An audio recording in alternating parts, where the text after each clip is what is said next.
पूज्य बोलो मर्यादा पुरुषोत्तम भगवान श्री राम की जय हो। पवन सुत हनुमान जी महाराज की जय हो। श्री राजराजेश्वरी मैया की जय हो। पूज्य गुरुदेव भगवान की जय हो। हर हर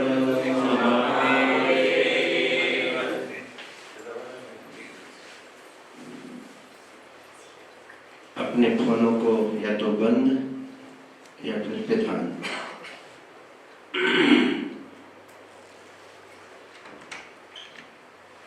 इसको बंद कर दीजिएगा, अब कोई ना आए, इधर का भी जिनको सुनना है बाहर सुनेंगे। लॉक कर दो, उधर कर दो।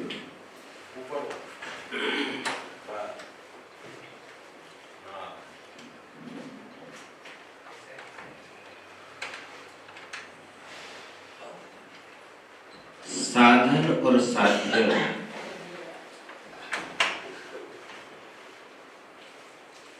साधक और साध्य। भगवान की उपासना में तीन चीजें हुआ करती हैं। एक साधक, एक साध्य, साध्य माने जिसको साधा जा रहा है, और एक साधन। साधन का अभिप्राय है कारण। जिस लक्ष्य की प्राप्ति के लिए आप तत्पर हो रहे हैं, उसमें किन किन चीजों की आवश्यकता पड़ रही है, उसको साधन कहा जाता है। जहां पर साधक और साध्य और साधन, ये तीनों जब एक दिशा में अपना कार्य करने लग जाते हैं, तब लक्ष्य अंश की प्राप्ति हो जाया करती है। हम अब अपनी आंखों को प्रथम बंद करें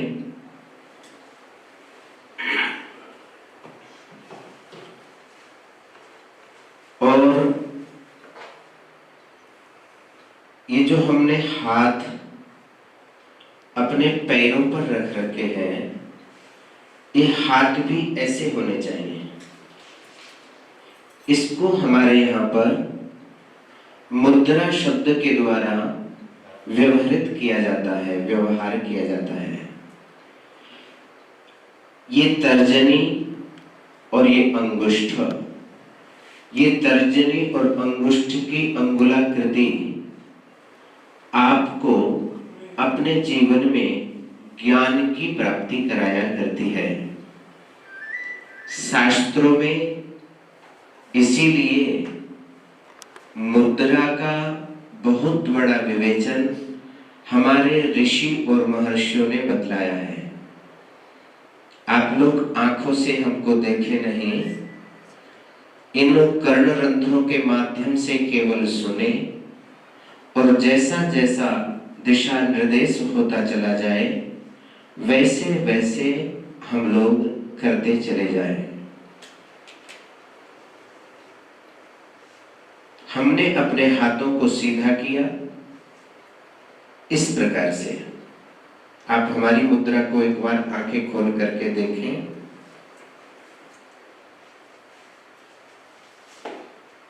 ऐसे ये, इसको ज्ञान मुद्रा,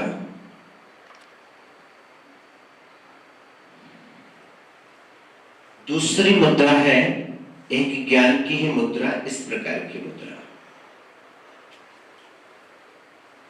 ये अंगुष्ठ अर्थात बायां हाथ आपके बाएं पैर पर इस प्रकार से होगा, हाथ लंबा कीजिए, ये। और ये मुद्रा आपके हृदय पर होगी।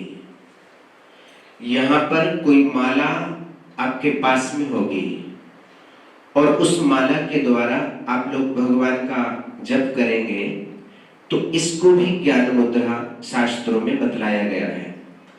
ये मुद्रा भी उसी तत्व का प्रतिपादन करती है जिस तत्व तक पहुंचने के लिए गुरु की आवश्यकता हुआ करती है। इसलिए भगवती राजराजेश्वरी के चरणों में पहुंचने के लिए ये मुद्रा अत्यंत अपेक्षित हुआ करती है। यद्यपि बहुत सारी मुद्राएं और भी हैं, यथा समय हम उनका प्रतिपादन करेंगे। आपकी कुर्सी पीछे से हटा लीजिए।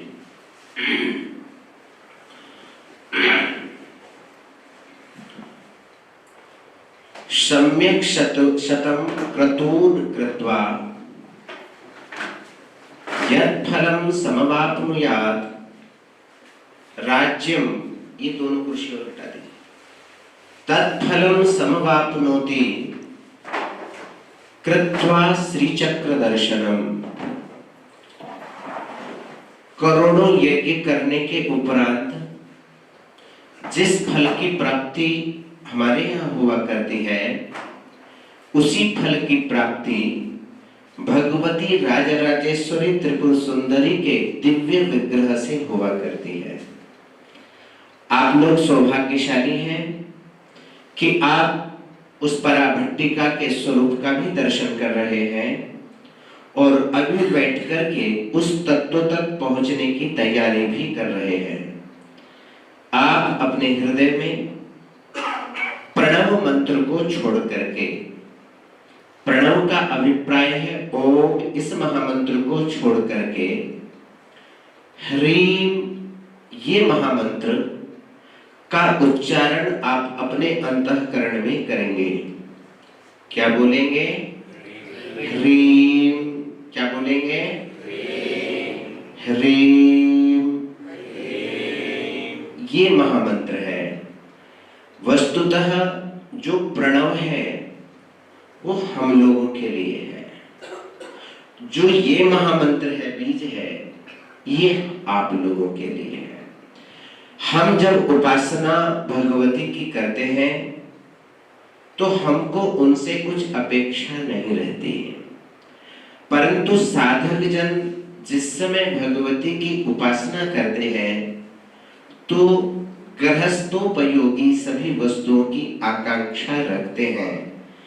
इसलिए हम लोगों के श्रीयंत्र में और गृहस्थी व्यक्ति के श्रीयंत्र में और दंडी स्वामी समाज के श्रीयंत्र में अंतर हुआ करता है। तीनों यंत्रों की पूजा अलग अलग तरीके से की जाती है। तीनों यंत्रों के पूजन का विधान अलग अलग प्राप्त होता है। ये शास्त्रीय विवेचन प्राप्त होता है। सज्जनों, आपके ही शरीर में वही त्रिपुर सुंदरी के अनेक रूप बतलाए गए हैं।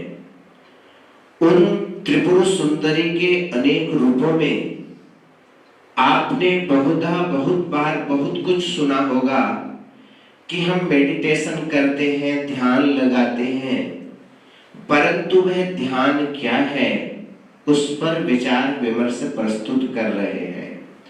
अब आप और शांति से अपने मूलाधार चक्र को सीधा करेंगे।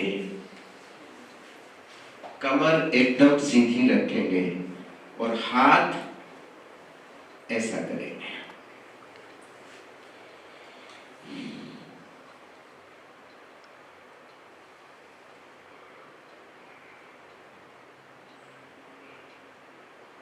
वो चक्र है, मूलाधार चक्र का अभिप्राय है गुदा भाग के ऊपर पृष्ठ भाग में 4 अंगुल ऊपर आपके जहां पर मूल रीढ़ की हड्डी हुआ करती है उसको मूलाधार चक्र कहा जाता है। उस मूलाधार चक्र में 3.5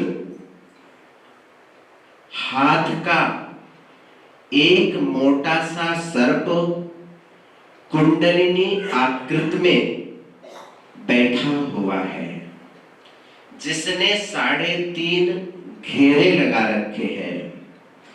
सार्ध त्रिवलय उसको वहां पर कुंडलिनी कहा जाता है।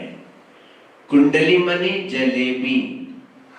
जैसे जलेबी गोल हुआ करती है, उसी प्रकार से वह सर्प भी अपने उसी आकार को बना करके बैठा हुआ है। इस मूलाधार चक्र को ही जागृत करना होता है। यहाँ पर 1000 पंखुड़ी का एक दिव्य कमल उल्टा है। वो कुंडलिनी जब तक सोई हुई रहती है, तब तक वह कमल इस प्रकार से अर्थात नीचे की ओर है। जब हम किसी एक महामंत्र का बीज मंत्र का जप करते हैं, तो उस कुंडलिनी में एक धक्का लगता है और वो धक्का एक करंट का रूप लेता है और वो करंट एक जागृत रूप में, एक ज्योति रूप में धक्का लगने से वो जो कमल है वो उल्टा सुल्टा में बदल जाता है। जैसे ही वो कमल सुल्टा होता है, सीधा हो जाता है, उसकी तरल तरंगे निकल करके वहां से दूसरे चक्र में प्रवेश करने लग जाती है। तो मूलाधार में जिस मंत्र का, जिस महामंत्र का जप किया जाता है, हम सभी लोग बड़े सावधानी पूर्वक, यहाँ पर 4 दल हैं, यहाँ पर 4 पंखुड़ी हैं। वो पंखुड़ी कोई किसी दूसरी वस्तु की नहीं है, अपितु मातृका बीज की ही वो पंखुड़ी है।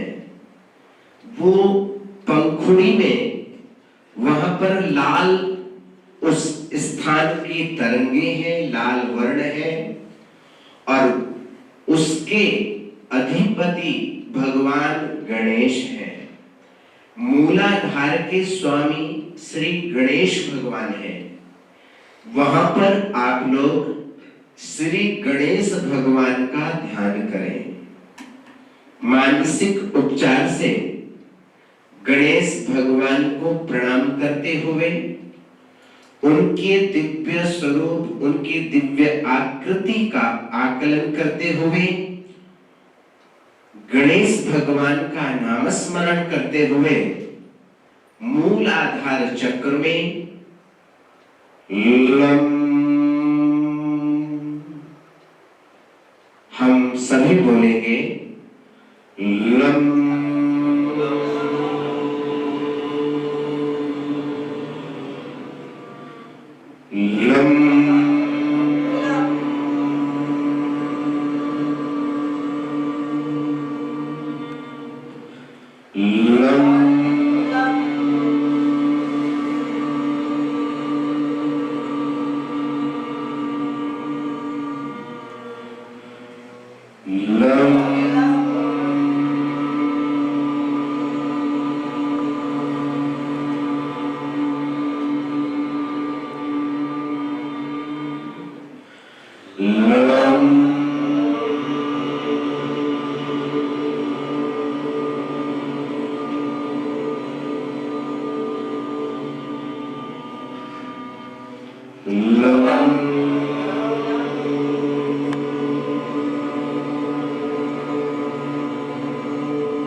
दूसरी प्रक्रिया, हो सकता है ध्यान भटक रहा हो,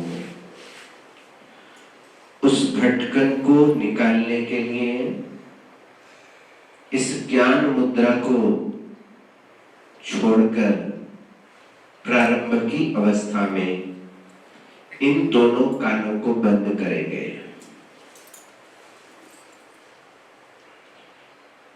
दोनों कानों को बंद करने पर एक तरल ध्वनि हम लोगों को सुनाई पड़ेगी। उस ध्वनि को श्रवण करते हुए, सुनते हुए आप इस बीज मंत्र का जप पुनः मूलाधार चक्र में शांति पूर्वक 11 बार करें। लवम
मूलाधार की उपासना करने से रीढ़ की हड्डी का दर्द समाप्त हो जाता है। जिनको बैठने में, जिनको चलने में, जिनको सोने में, जिनको उल्टा सुलटा बैठने और उठने में मूल रीढ़ के संबंधित जो भी कष्ट आते हैं, इस बीज मंत्र के जप से वो कष्ट निवृत्त हो जाया करते हैं। इसलिए परंतु जिनका स्वास्थ्य प्रतिकूल रहता है, ठीक नहीं है, जो बैठ नहीं पा रहे हैं, वह कृपया चेष्टा नहीं करेंगे कि नीचे बैठ करके वो साधना करें। वो डल्लव के गद्दे पर, वो किसी सोफे इत्यादि पर बैठ करके ही साधना करें। मूलाधार चक्र से जब हम लम शब्द का उच्चारण करते हैं तो उसमें किसमें जो 1000 पंखुड़ी का कमल उल्टा वहां पर है, उसमें एक स्पंद होता है। जैसे हवा के झोंके आने पर वस्त्र उड़ता है और कभी कभी वस्त्र उल्टा हो जाया करता है, इसी ध्वनि के माध्यम से वो जो कमल उल्टा है वो चेंज हो जाता है। वो पंखुड़ी उल्टे के स्थान पर सुलटी हो जाती है। बस उसी सुलटे को करने के लिए हमको इस बीज मंत्र का ध्यान मन में मूलाधार चक्र में बैठ करके लगाना चाहिए। मन को, तन को, मूलाधार हमारा कहाँ है उसका निर्धारण करें। उसके उपरांत उस मूलाधार में भगवान गणेश जी विराजमान हैं, ये विचार करें। उन गणेश भगवान को मनाने के लिए इस बीज मंत्र का 11 बार हम लोग जप करें। इसके उपरांत दूसरे चक्र का नाम आता है स्वाधिष्ठान चक्र। स्वाधिष्ठान शब्द का अभिप्राय होता है स्वस्मिन अधिष्ठानम। आप अपने आप में क्या हो, जहां से ब्रह्म की ज्योति निकलती है। जैसे कि हम प्रातः चर्चा कर रहे थे, मस्ती, आनंद की अनुभूति। जब भी जिस व्यक्ति को जिस विषय में आनंद की अनुभूति होगी, वो आनंद की अनुभूति इसी चक्र से होगी। इसलिए इस चक्र का नाम है स्वाधिष्ठान चक्र। उस स्वाधिष्ठान चक्र हमारे गोपनीय इंद्रिय से 4 अंगुल ऊपर वह स्थान है जिसमें अमृत भरा हुआ है। उसी में से अमृत निकल करके ऊपर के और नीचे के स्थानों में पहुंचता है।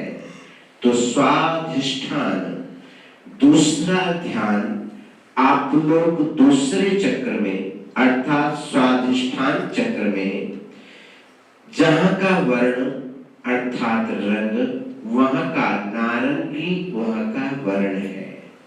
उस नारंगी वर्ण में वहां पर 6 पंखुड़ी का एक कमल है और वहां स्वयं इस सृष्टि को उत्पन्न करने वाले श्री ब्रह्मा जी महाराज विराजमान हैं। वो ब्रह्मा जी महाराज सृष्टि की उत्पत्ति की रक्षा भी करते हैं, पालन भी करते हैं और सृष्टि को बढ़ाने का कार्य भी करते हैं। इसलिए ब्रह्मा जी का स्थान हमारे स्वाधिष्ठान चक्र में बतलाया गया है। पुनः हम लोग अपनी आंखों को बंद करें, जिस बीज मंत्र को हम बतलाएं उसका पुनः जप करें।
Wow.